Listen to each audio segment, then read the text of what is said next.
বিটিচিৰ পৰা বিজেপিক খেদিছো ২৬ত গোটেই অসমৰ পৰা খেদি দিম বিজেপি চৰকাৰে গম পালে এই বিটিআৰ ইলেকশ্যনত যে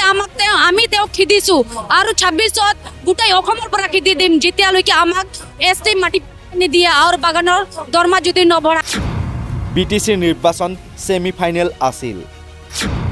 ২৬ৰ ফাইনেলত বিজেপিক বিদায় দিয়াৰ বাবে সাজু হৈছো বিটিচি ইলেকশ্যন আমাৰ ছেমি ফাইনেল আছিল এবাৰ ২০২৬ৰ যি ইলেকশ্যন অসমত তাতে বিজেপিক আমি বিদায় দিয়াৰ কাৰণে সাজু হৈছো য'ত নেকি আদিবাসীসকলক জনজাতিকৰণ নিদিলে হয় হিমন্ত চৰকাৰৰ বিৰুদ্ধে সোচ্চাৰ হাজাৰ হাজাৰ আদিবাসী এইবাৰ ওদালগুৰি কপালে প্ৰায় ৪০,০০০ আদিবাসীয়ে জনজাতিকৰণ লাগিবই চাহ শ্ৰমিকৰ মজুৰি বৃদ্ধি মাটিৰ পট্টা প্ৰদানকে ধৰি বহুকেইটা দাবীৰে উত্তাল হৈ পৰে ওদালগুৰি জানি শক্তি সংহতি আৰু আদিবাসী ছাত্ৰ সন্থাই ঘোষণা কৰিলে ৰাজনৈতিক আন্দোলন কি কংগ্ৰেছ কি বিজেপি প্ৰায়বোৰ চৰকাৰৰ দিনতে বঞ্চনাৰ বলি হৈ এতিয়া আদিবাসী সকলো হৈ পৰিছে অতিষ্ঠ ৬ জনগোষ্ঠীৰ জনজাতিকৰণ বিচাৰিও শদিয়াৰ পৰা ধুবুৰীলৈ ইতিমধ্যে বহুকেইটা বৃহৎ আন্দোলন আপোনালোকে দেখা পালে অসমত এতিয়া নাই কোনো প্ৰতিবাদ আন্দোলন এয়া আছিল মুখ্যমন্ত্ৰী ডক্টৰ হিমন্ত বিশ্ব শৰ্মাৰ ভাষ্য এই ভাষ্যৰে আত্মসন্তুষ্টি লাভ কৰা মুখ্যমন্ত্ৰী ডক্টৰ হিমন্ত বিশ্ব শৰ্মাৰ অসমত এতিয়া চাৰিওফালে কেৱল প্ৰতিবাদ আৰু আন্দোলন কি উজনি কি নামনি ক'তোৱে বাদ পৰা নাই তিনিচুকীয়াৰ পাছত এইবাৰ জনজাতিকৰণ বিচাৰি ৰাজপথলৈ আহিল চাহ জনগোষ্ঠীৰ তথা আদিবাসী লোকসকল জনজাতিকৰণ ভূমিৰ অধিকাৰ আৰু বাগিচাৰ শ্ৰমিকৰ মজুৰি বৃদ্ধিৰ দাবীত সদৌ অসম আদিবাসী ছাত্ৰ সন্থা আৰু আদিবাসী জানি শক্তি সংগঠন নামৰ সংগঠনটোৰ আহ্বান ক্ৰমে বৃহস্পতিবাৰে ওদালগুৰিত উলিওৱা হৈছিল এক বিশাল সমদল প্ৰায় ৪০,০০০ লোকে অংশগ্ৰহণ কৰি চৰকাৰৰ বিৰুদ্ধে বিভিন্ন শ্লোগানেৰে পৰিৱেশ উত্তাল কৰি তোলে সদ্য সমাপ্ত বিটিচি নিৰ্বাচনক ছেমি ফাইনেল আখ্যা দি ২০২৬ চনৰ নিৰ্বাচনত ফাইনেল খেলি বিজেপি চৰকাৰক বিদায় দিব বুলিও বিজেপি চৰকাৰৰ বিৰুদ্ধে হুংকাৰ দিয়ে আছাৰ কেন্দ্ৰীয় সভাপতি ৰেজান হৰৈ ওদালগুৰি আছাৰ উদ্যোগত আজি আমি গণসমাৱেশ আয়োজন কৰিছোঁ ওদালগুৰিৰ মাজত আৰু আমি প্ৰতিবাদী সমদল আমি কৰিছোঁ আৰু এই প্ৰতিবাদী সমদল বা এই গণসমাৱেশৰ মেইন যিটো উদ্দেশ্য হৈছে জনজাতিকৰণৰ মৰ্যাদা আদিবাসীসকলক দিব লাগে চাহ শ্ৰমিকৰ হাজিৰা ৫৫১ টকালৈ বৃদ্ধি কৰিব লাগে আৰু ভূমি পট্টা আদিবাসীসকলক দিব লাগে এই তিনিটা দাবীক লৈ আজি আমি এই যিটো আমি প্ৰতিবাদী সমদল উলিয়ালো গণসমাৱেশ কৰিলো আৰু এই গণসমাৱেশৰ জৰিয়তে জনতাৰ গৰ্জনৰ জৰিয়তে অসমৰ বিজেপি চৰকাৰক আজি আমি হুংকাৰ দিব বিচাৰিছো যে ২৬ৰ আগে আগে আমাক এছটি কৰণৰ মৰ্যাদা আমাক লাগিব ভূমি পট্টা আমাক লাগিব চাহ শ্ৰমিকৰ হাজিৰা বঢ়াব লাগিব অন্যথাই কিন্তু আদিবাসী ৰাইজে আদিবাসী ছাত্ৰ সন্থাই কঁকালত টঙালি বান্ধিছে এই ২৬ৰ যিটো অসম বিধানসভা নিৰ্বাচন আছে এই নিৰ্বাচনত কিন্তু এই বিজেপি চৰকাৰক এশকণি দিবৰ কাৰণে আমি ইতিমধ্যে সংকল্প লৈছো আৰু কঁকালত টঙালি বান্ধিছে কথাটো স্পষ্ট কাৰণ এই বিজেপি চৰকাৰে আদিবাসীৰ ভোট লৈ চৰকাৰ হৈছিল কিন্তু এই বিজেপি চৰকাৰে কেৱল আৰু কেৱল মাত্ৰ এই আদিবাসীসকলক হক প্ৰবঞ্চনা যিহেতুকে কৰি আহিছে কিন্তু প্ৰতিশ্ৰুতিৰ ওপৰত প্ৰতিশ্ৰুতি বহুত দিয়ে কিন্তু গোটেই প্ৰতিশ্ৰুতি ফুটুকাৰ ফেনলৈ পৰিণত হ'ল কিন্তু বিজেপি চৰকাৰে আমি এটাই কথা ক'ব বিচাৰিছো যে বিজেপি চৰকাৰ ব্যৰ্থ হৈছে আদিবাসীসকলক ন্যায় দিবৰ কাৰণে আদিবাসীসকলক জাষ্টিছ দিবৰ কাৰণে এই বিজেপি চৰকাৰ ব্যৰ্থ হৈছে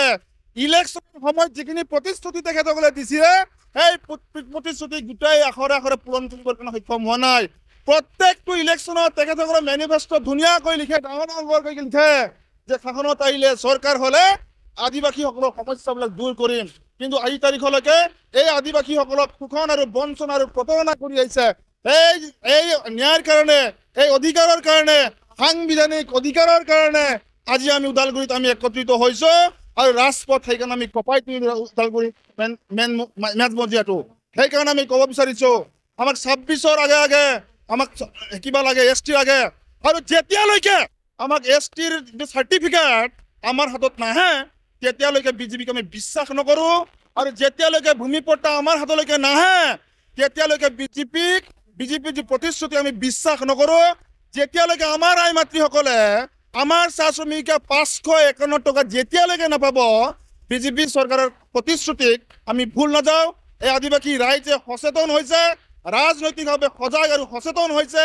এইবাৰ আৰু বিজেপি ললিপপ আৰু বিজেপিৰ যাদু মোদীৰ যাদু বাগান অঞ্চলত নচলে আদিবাসী ৰাইজৰ মাজত নচলে এই কথাটো হিমন্ত বিশ্ব শৰ্মাক আমি কৈ দিব বিচাৰিছোঁ আৰু দিল্লী আৰু দিছপুৰক আমি কৈ দিব বিচাৰিছোঁ এইবাৰ বিজেপিৰ লগত অগ্নি পৰীক্ষা হ'ব আৰু যুদ্ধ এখন হ'ব ৰাজনৈতিক যুদ্ধ 26ত কিন্তু বিজেপি চৰকাৰক উফুৰাই দিয়া হ'ব পুলিয়ে পুখালিয়ে উভালি ব্ৰহ্মপুত্ৰত উটুৱাই দিয়া হ'ব এই কথাটো স্পষ্ট কৰি দিব আমি আদিবাসীসকল গোটাইকেইটা ওলাই আহিছো কাৰণ আমাক অসম চৰকাৰে ইমান দিন ধৰি এছটি দিম মাটি পট্টা দিম বুলি কৈ ঠগাই আহিছে এতিয়ালৈকে দিয়া নাই বিজেপি চৰকাৰে গম পালে এই বিটিআৰ ইলেকশ্যনত যে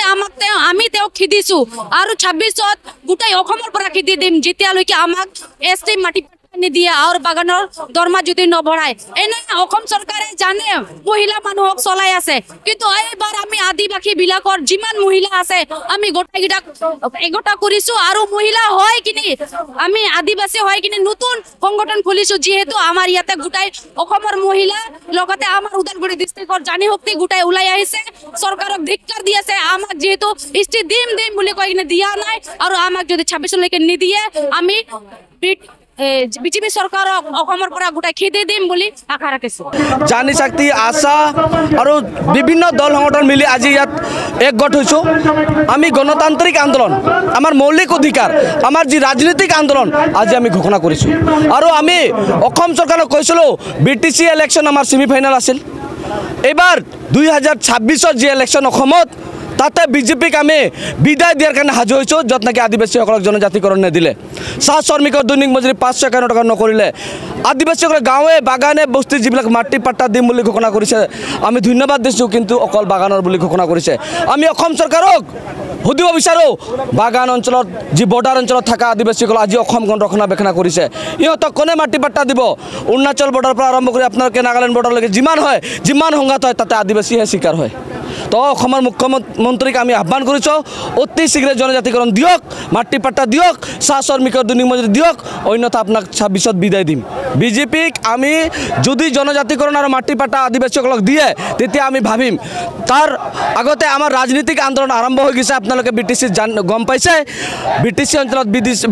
বিটিচিত আদিবাসীসকলে নিজৰ ভোট নিজৰ জেগাতে দিছে এনেকুৱা আমি সিদ্ধান্ত লৈছোঁ আদিবাসী ৰাইজে বিজেপিক বিদায় দিয়াৰ কাৰণে সাজু হৈ আছে এতিয়া আদিবাসী আন্দোলনটো সবে কৰিব বিচাৰে সবে কৰে আমি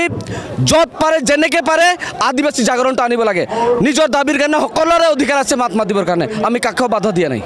আমি চৰকাৰে কি দিয়ে না দিয়ে আমি এইটো নাজানো কিন্তু আমি সাংবিধানিক হিচাপে যিটো আছে এইটো দিব লাগে চৰকাৰে নিজে জানে কেইটাক দিব লাগে এইটো আমাৰ আদিবাসীৰ মাজত এইটো বিভ্ৰান্তি খেলিবৰ কাৰণে বন্ধ কৰক বুলি আমি আহ্বান কৰিছোঁ চৰকাৰক জনজাতিকৰণৰ দাবীত কৰা আন্দোলনৰ প্ৰাবল্যত কম্পমান হ'বলৈ আৰম্ভ কৰিছে মুখ্যমন্ত্ৰী ডক্টৰ হিমন্ত বিশ্ব শৰ্মা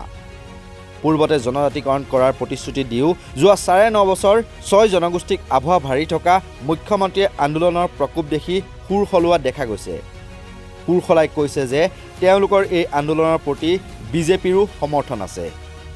এই আন্দোলনৰ প্ৰতি যদি বিজেপিৰ সমৰ্থন আছেই তেন্তে যোৱা 9.5 বছৰ 6 জনগোষ্ঠীক কিয় জনজাতিৰ মৰ্যাদা প্ৰদান নকৰিলে তাকিলৈ এতিয়া প্ৰশ্নৰ উদয় হৈছে